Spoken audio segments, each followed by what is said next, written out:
guys. Okay, I'm so sorry this is so much later than billed, but it's been a bit of a manic evening. So I'm going to do as many as I can this evening, and then we'll make sure by the end of the weekend there should be recordings for all of them.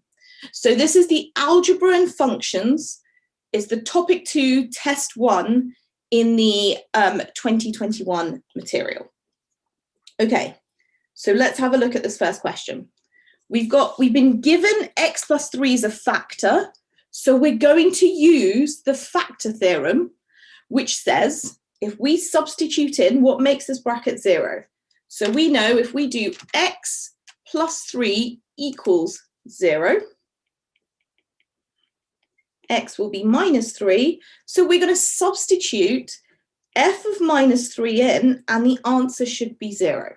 So f of minus 3 equals 3 times minus 3 cubed plus 2a minus 3 squared minus 4 times minus 3 plus 5a equals 0, excuse the mess. And when we clean that out, we end up with this giving us 23a equals 69. And to solve that, we get a equals 3, which is our answer. So we found our constant by plugging it in. Question 2 is an algebraic fraction. So here, what we're going to try do over here is split it out in the way that it shows you. Now, you might try to do a long division or something like that, but I always think using and setting up an identity is the easiest way. So what you're going to do is you're going to take this and you're going to say, well, if I had ax plus b plus c over something, how do I make that one fraction? Well, my common denominator will be x minus 2 squared. And what I'm going to do is I'm going to have ax plus b multiplied by x minus 2 squared plus c. So now I've got the denominators looking the same, and I can therefore equate the top. So I've got 4x cubed minus 19x squared plus 28x minus 4 equals, and I can go ahead and I can open this out. So I will have, let's do it step by step. So I've got ax plus b. If I open out the bracket, I get x squared minus 4x plus 2 plus c. And we can see the only way to get the x cubed term is this times this. So ax times x squared is going to give you the cubed term. So then straight away, you know that a must equal 4. And in order to find b, we could use the x squared term. So let's think, how can we get x squared? We'll have b times x squared, but we'll also have ax times by minus 4. So we'll have minus 4a plus b, we know equals minus 19. But we know that a is 4, so we end up with minus 16 plus b equals minus 19, hence we get b equals minus 3. And then to find c, we could either use the x term, or we can use this term, which is just the number. So in order just to get a number, we're going to have, so let's think about what we're going to do with this. We're going to get b times 2 plus that c. So 2b plus c must equal minus 4. b is minus 3, so minus 6 plus c equals minus 4. And have we missed anything else? So we get ax squared, bx squared minus 4bx plus 2b. Oh, sorry, it was 2. Yeah, I've got 2b plus c gives you minus 4. So minus 6. So c is going to be minus 4 plus 6, which is 2. I've got 8 in the solutions. What have I done wrong? Let's have a look.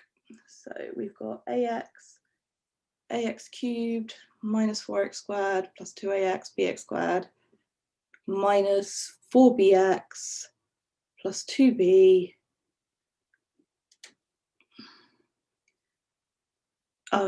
I can see what I've done. Apologies. See, this is why I should really have practiced a bit better.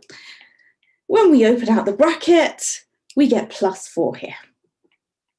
I'm glad we worked that out. So therefore, this is going to be 4b. I will fix this for the recording. 4b. And so this is going to give us, let's get rid of that. So we're going to get 4 times minus 3, so minus 12. Plus c equals minus 4, therefore c equals 8. That's a bit better. So apologies for that. I am very tired and it's quite late. Okay, so next question. Question 3. The equation where k is constant has no real roots, find the range of possible values. So here we're going to be using, you see no real roots, your brain should immediately go b squared minus 4ac. So if b squared minus 4ac equals 0, that's when you have equal roots. Greater than 0, real roots. No real roots, this is going to be less than 0. But remember, we want the quadratic with everything on one side. So your first step is to move everything onto one side. So we've got 3x squared minus 5x plus k minus 2. So all I've done is moved everything onto that side. And if I have a look here, I can see now that my a equals 3, b equals minus 5, and my c is k minus 2. So let's stick it in the formula. B squared, so we've got minus 5 squared. Now, if you plug it into your calculator instinctively, your calculator follows like BODMAS, so it will give you minus 25, where you know that's wrong. So these sorts of questions, even though you've got your calculator, in your head, you can do the minus 5 squared and go, okay, no, it has to be positive, so immediately write 25. And then if you really are worried about, so minus 4 times 3 times c, which is your k minus 2, we know is less than 0, and we end up with 25 minus 4 times 3 times k, so 12k, minus and minus make a plus 24 is less than 0, and therefore we end up with k is greater than 49 over 12. And there's just one value, it's not squared, and it's not quadratic. Okay, question 4. Given that 2 to the x times 4 to the power of y, express y as a function of x. So here we're going to go straight into indices. Now, a very classic mistake happens on this side. A lot of people get the left-hand side right, but here this is actually 1/2 times 1 over root 2. So let's put everything as a power of 2. We've got 2 to the x times by 2 squared y, and that equals 2 to the minus 1, because that's what a half is, times 2 to the minus a half. So now what we can do is sort out our indices. So if we have a look, we've got x plus 2y, so that's on this side, 2 to the power of that. And then we've got 2 to the minus 3 over 2. Now, because they're both to the power of 2, we can just take the bits that are the power. So we get x plus 2y equals minus 3 over 2. We want to express y as a function of x, which means we're rearranging it to make y the subject. So y is going to equal, so let's just do it in 2 steps, 2y equals minus x minus 3 over 2, divide through by 2, and you get minus a half x minus 3 over 4. So there's question 4. Okay. Question 5. Given that 2x plus 1 is a factor of gx, and that the curve with the equation y equals gx has a point of inflection at x equals a 6th, find the value of a and b. Okay, so 2x plus 1 is a factor. So again, we're going to do 2x plus 1 equals 0. So that's going to give you x equals minus a half. So now if we substitute that in, we're going to get g of -1/2, which equals 4 times -1/2 cubed, so -1/8, plus a times -1/2 squared, so 1/4, plus 4 times -1/2, plus b equals 0. Now, if we simplify that, we're going to get -2 plus 1/4. So if we move all the numbers on one side, I'm going to get a plus 4b equals 10. Yeah. And now we're told it's got a point of inflection at x equals 1/2. That means the second differential, when we put up a 6th in, we're going to equal 0. So point of inflection at x equals 6. Sorry. So let's differentiate it once. G dash x is 12x squared plus 2ax plus 4. Remember, the a is just a constant. And then you're going to differentiate it again. And when you differentiate it again, you get 24x plus 2a. And here is where you're going to substitute in x equals a 6th. So g double dash 1/6 equals 24 divided, so that's going to give you 4 plus 2a, and we know that equals 0 because it's a point of inflection. So straight away we can see 2a equals -4, so a equals -2. We can substitute that back into our original equation and we get b equals 3. And now it says show there are no stationary points. Stationary points are when dy dx, or the first differential, equals 0. So we already did the first differential, but now we know that a is -2. So we can substitute that in. So we know that g dash x is 12x squared minus 4x plus 4. And we want to show that this cannot be 0. Now, there are a few ways to do this, but the easiest way is just to complete the square. Now, if you've got a Casio calculator like that, when you hit menu and you go to your equation function button, if you substitute the polynomial in, so 12 minus 4, 4, and it'll give you roots which have I in it. If you keep pressing equals, it gives you the minimum point, and it gives you the x and y of the minimum point. So we can see we're going to take 12 out. My calculator tells me the minimum x is a 6, so I've got minus a 6 squared, and my y coordinate is 11/3. So you could complete the square or use your calculator. And you can see here that therefore you can see that it's always g dash x is always greater than 0, so no stationary points. So the reason that's the case is when you've got something squared, you know it's going to be positive. And then to a positive number, if you're adding something, it's also always going to be positive. Okay, so question 6. Right, so we've got a function, and we're going to try find the range. Now, the range is obviously the y values. There are a few ways to do this. We know that x is always bigger than 0. So when x is 0, we can see that this function is going to be also 0. So what we want to do is we want to find the y asymptote. The x asymptote is easy. Remember, it's illegal to divide by 0. So the x asymptote happens when the denominator equals 0.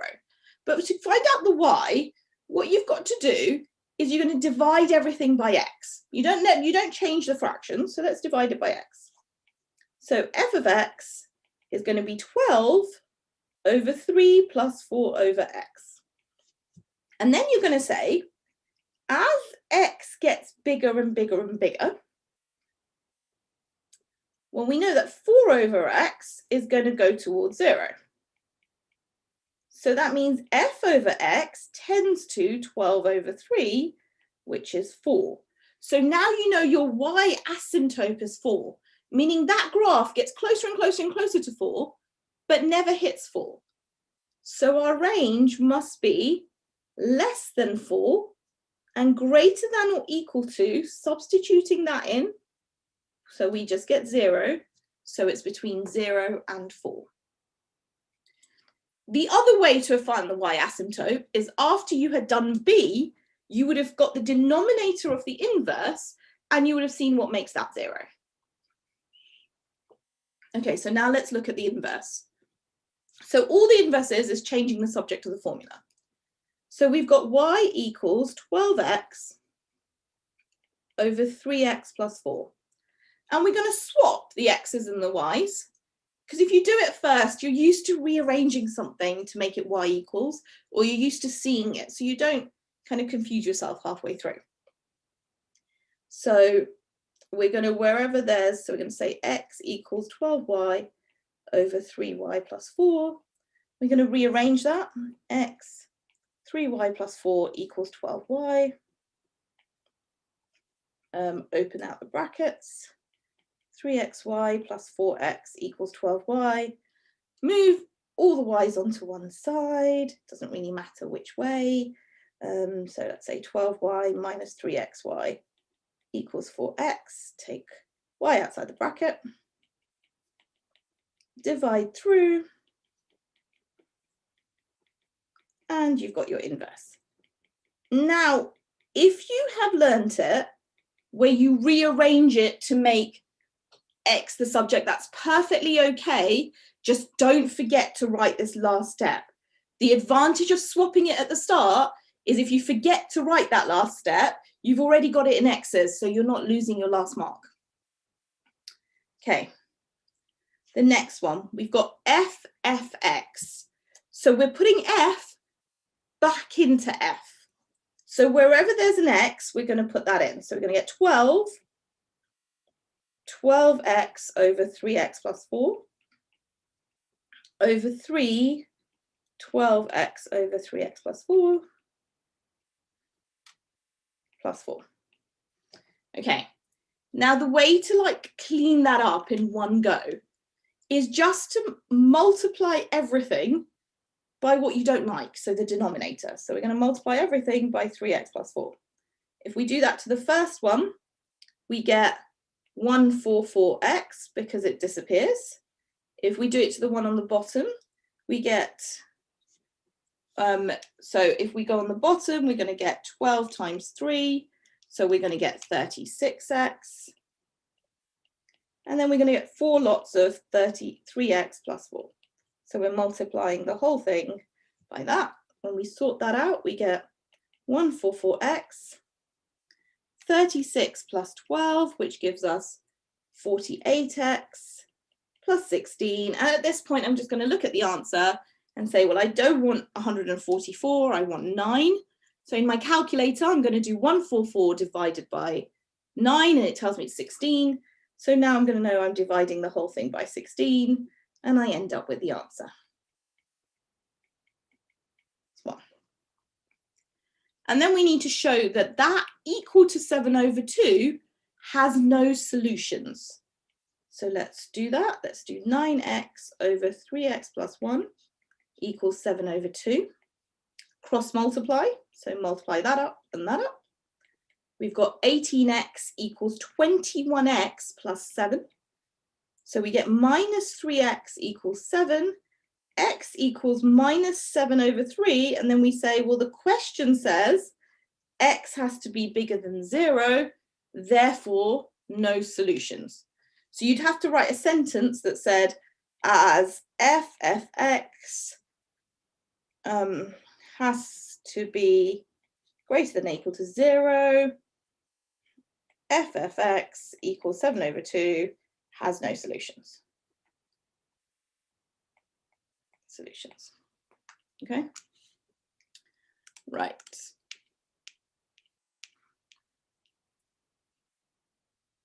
Okay, let me try to make this a common page. Okay, so we've got a graph. We're told the curve cuts the axes at P, Q, and R. The coordinates of Q are 2 and 0. Okay, so that's 1, So we know that's 2.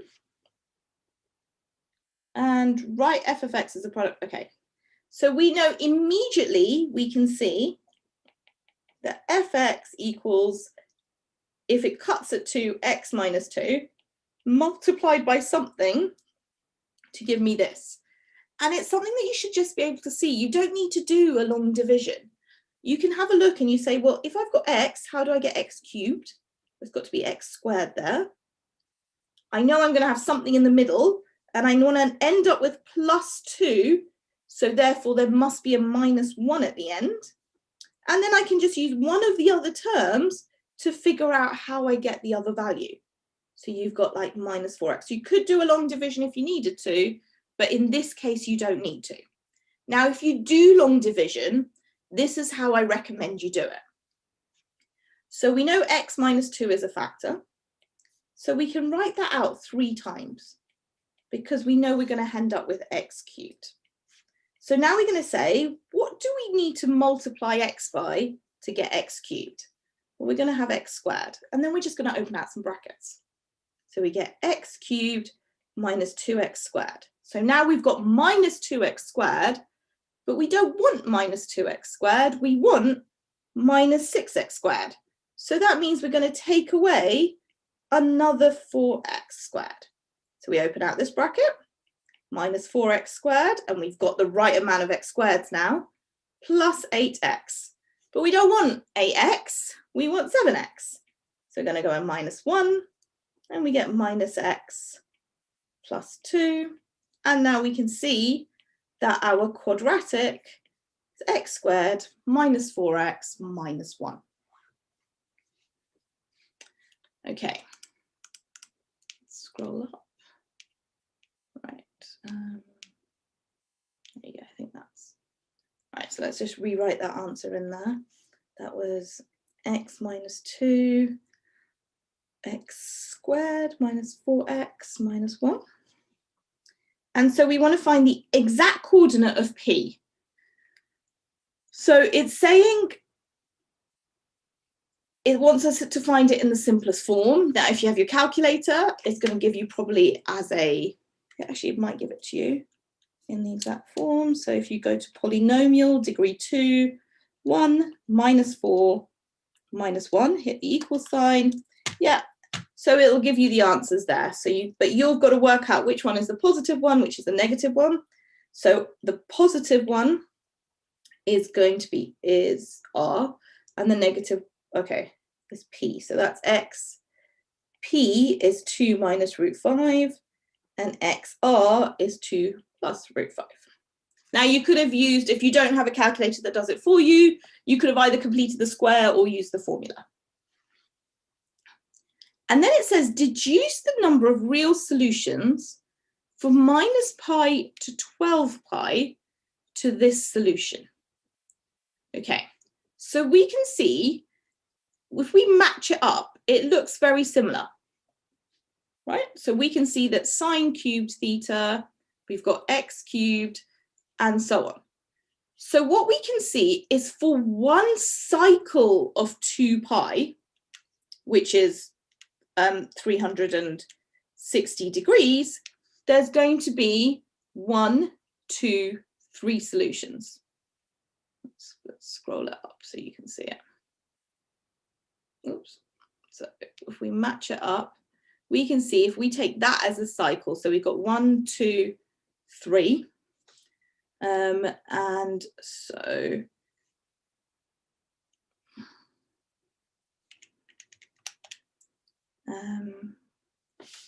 wait, deduce the number of solutions from minus pi to 12 pi.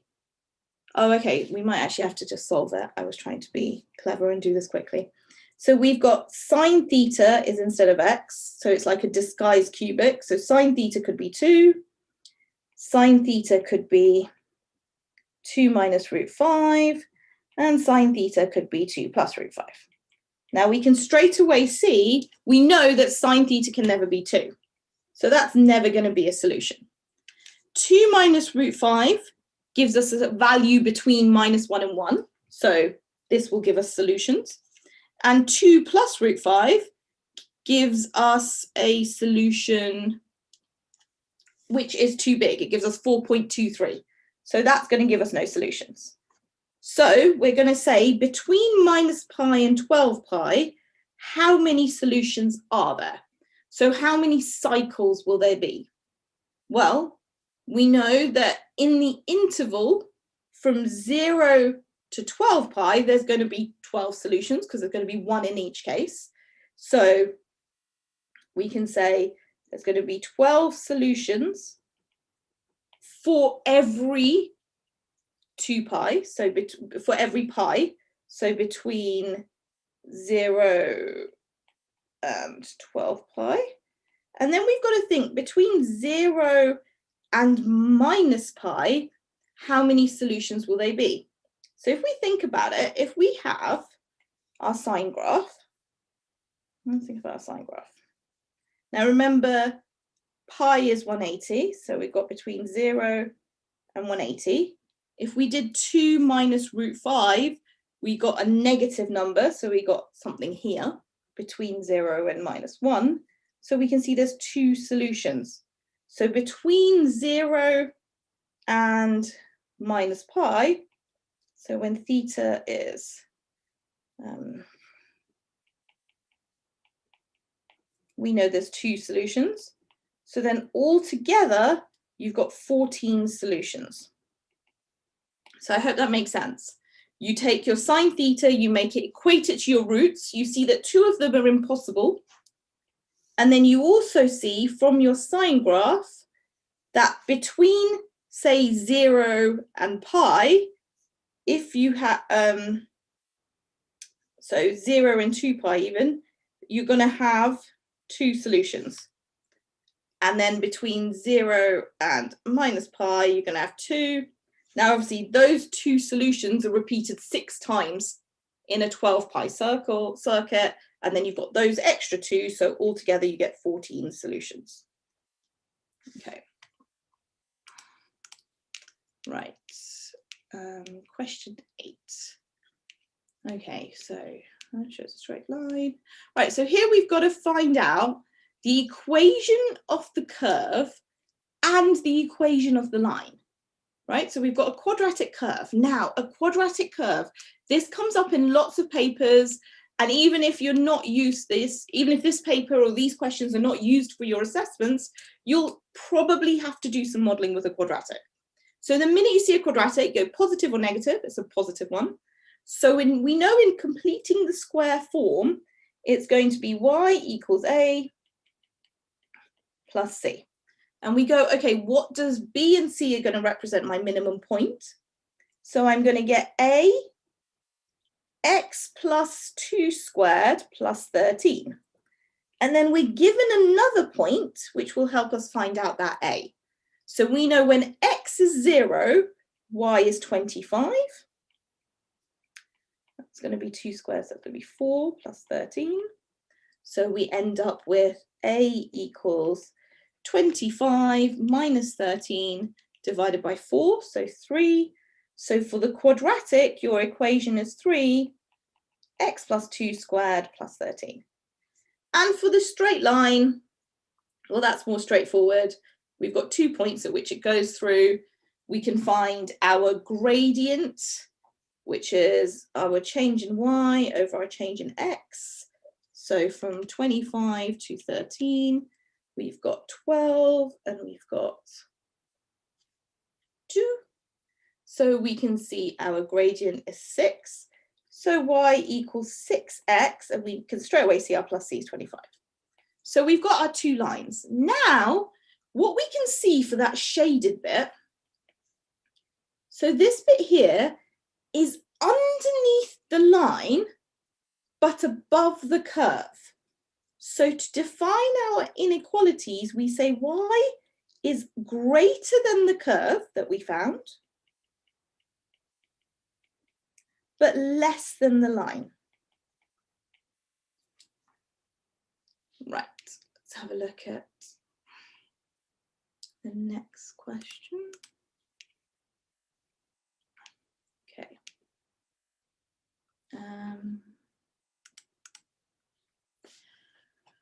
Right, so we've got a graph, we're finding G, G, O.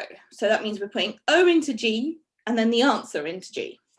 So if we put O into G, or not O, 0 into G, we know it's less than 2, so we've got to put in the first one. So when we do that, we get 0 minus 2 squared plus 1. So 4 plus 1, which gives us 5. So that's G of 0. And now we want to do the answer into G again. And because it's bigger than 2, we've got to use the second equation. So we're doing 4 times 5 minus 7, which gives us 13. And then we want to find all the values for x for which gx equals 28. Now, if you think about it, that's like saying y is 28. There's potentially 2 solutions. So we've got to plug it into both bits. So we're going to say it's x minus 2, is that? X minus 2 squared plus 1 equals 28.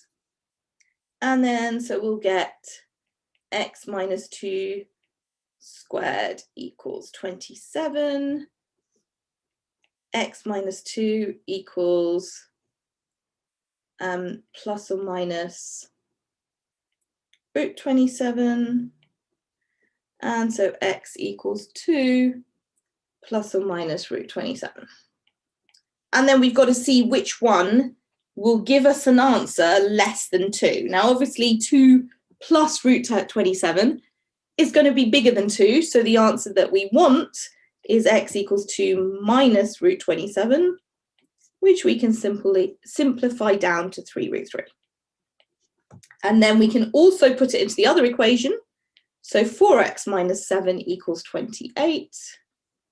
And 4x equals, so 35. So x equals 35 over 4. And then in both cases, we were looking for values greater. So on the left-hand side, which is the less than or equal to 2, we want less than. So we're going to have x is less than 2 minus 3 root 3, or x is greater than 35 over 4. Okay, the function h is defined by an equation. Explain why h has an inverse, but g does not. Oh God, that's too big, sorry. So, all right, so h, it tells you for hx, x is only less than 2. So it's essentially chopping off the whole of this side. So we end up with just a one-to-one function. So our answer here is h is 1 to 1, whereas g is 1 to many to 1 even, sorry. You can have more than one x to a y, so many to 1, and that's the reasons why. Okay, so solve the equation. The inverse equals minus a half. So h to the minus 1x equals minus a half, which is the same as saying x equals h of minus a half. So we could say x equals minus a half minus 2 squared plus 1. And then you plug that into your calculator and you get x equals 7.25. So that's quite straightforward. I know functions are a bit annoying, but yeah, just go through logically through them. Some of these modeling ones are a little bit trickier. Okay, so we've got another quadratic equation here. Find the horizontal distance. So you look at this and you're like, why are they giving me a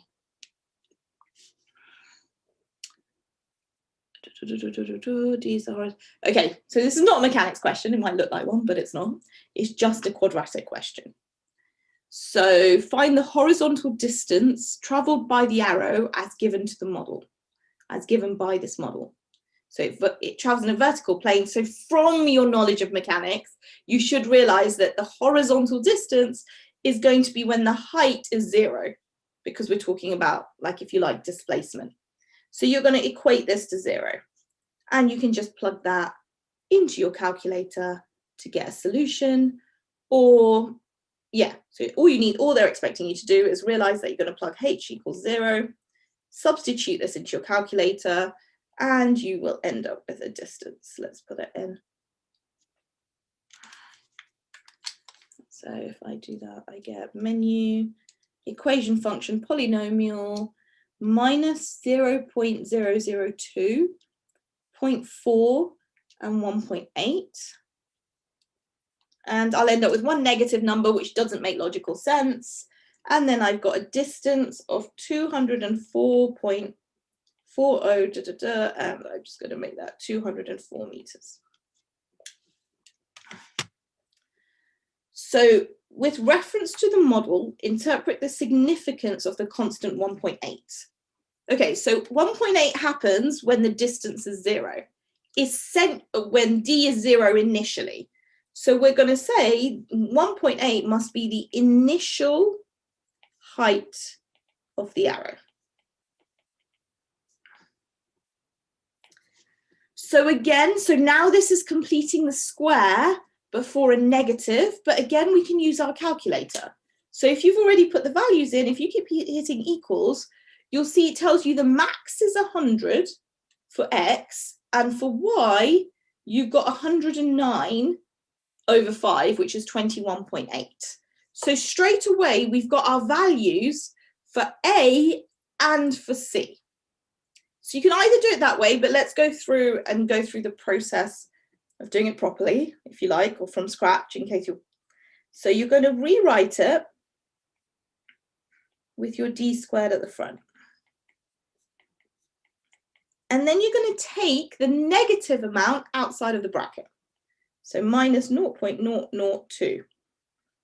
And when you do that, you're going to end up with d squared minus 200d. So I'm going to do 0.4 divided by minus 0.002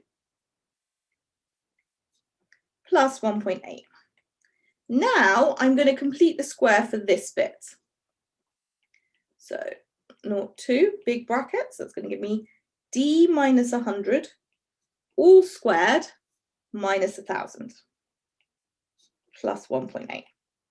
Now multiply it out, we end up with minus 0.002 d minus 100 squared, minus 0.002 times by minus 1,000, which gives us plus 20, add the 1.8, gives us plus 21.8.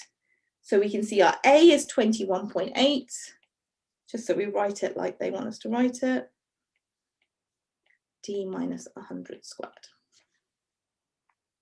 Okay. So it is decided that the model should be adapted for a different archer. The adapted formula, so let's see, how is the formula different? The only difference is that instead of 1.8, they've got 2.1 there. So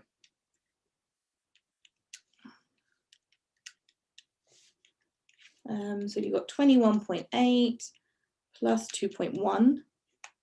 Oh, let me actually scroll it up. Find the maximum height of the arrow above the ground, the horizontal distance. So essentially, we're kind of completing the square for this as well, but we've done nearly all the work. The only difference is instead of adding 1.8 to our 20, we're adding 2.1. So our new completed the square form, if you like, comes out to be 22.1 minus 0.002 d minus 100 squared. So it's almost identical. So the maximum height is going to be 22.1 meters, and the horizontal distance is 100 meters, because that's the bit inside the bracket. So I hope that makes sense. Right, question 11. Right, and the home stretch, I hope. Okay, moduluses. So moduluses kind of are like complete the square form. If you've got it looking like that, you can immediately see that this is like your minimum point. So you should be able to straight away write P is -4, -5. And then what we're going to do is we're going to solve this equation. And you've got two ways you can do this. The easiest way is, first of all, just make x plus 4 the subject. So I'm going to add 5 and divide by 2. So we're going to get 3x plus 45 over 2. Now what can happen is that x plus 4 can be positive or it can be negative. So if we take it to be positive, we get 2x plus 8 equals 3x plus 45. So we get x equals 8 minus 45, which is minus 37. This may or may not be right, but you'll see what I mean in a second. Or we can make it negative, which gives us minus 2x minus 8 equals 3x plus 45 and leaves us with x equals minus 10.6. What you then have to do is substitute this back into here and see if it works. And you'll see that it doesn't work because 3 times minus 37 plus 40 gives you minus 71 on the left-hand side.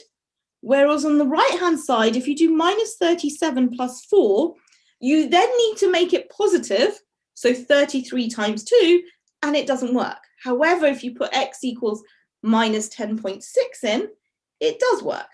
So you do either say not valid next to it or do a cross and underline that answer. So that way you'll always make sure you get them right. So we have a line L has an equation y, so we've got a straight line, given that it intersects at least once. Now, if we've got a straight line that intersects once, it's going to go through that minimum point. So we said that minimum point was -4, -5. So if we're going to have a straight line that goes, I'm rubbish at drawing, but anyway, goes through the origin and it's going to go just hit once. It's going to go through that minimum point. So we're going to sub that minimum point into our equation to be able to do that. So what we're going to have is we're going to have y equals ax. Let's do that, y equals ax. And we're going to have -5 equals -4a. So a equals 5 over 4. Right, so if anything then is less than that, it's going to get less and less steep. So it's not going to go through it. So we're saying, what's the gradient that's going to make sure it goes through it? So we know, if it's more and more steep, so it's going to go like that. So we want it less and less steep, so it goes through it. I hope that makes sense. So for example, if I have something too steep, it's not going to go through it until it gets to a certain point. And here, if it goes through that point, if it gets less steep, it's still going through the graph. Right? So we end up with, we know that a has got to be less than or equal to 5 over 4, or has to be greater than whatever the gradient already is. So if you have a look, the gradient is 2. So if we've got a graph like this where the gradient is 2, if it's exactly 2, it's just going to be parallel. It's not going to go through it. But the minute the gradient gets higher than that, it's going to cross that line. I know that's a little bit tricky, but that's my values. Now they want it in set form, which means you do your squiggly brackets, your a double dot, less than or equal to 5 over 4, close it off because it's 2 separate areas, and a is greater than 2. Okay, when I write these up and I re-record these, hopefully I'll I'll try and annotate the diagram a bit better. And that's the end of those questions. What I'm going to do is log off and log back in and do the next set, so they're recorded separately, and that way when I clean them up and re-record them, they make a little bit more sense, but I hope that was useful. And I will do that just now.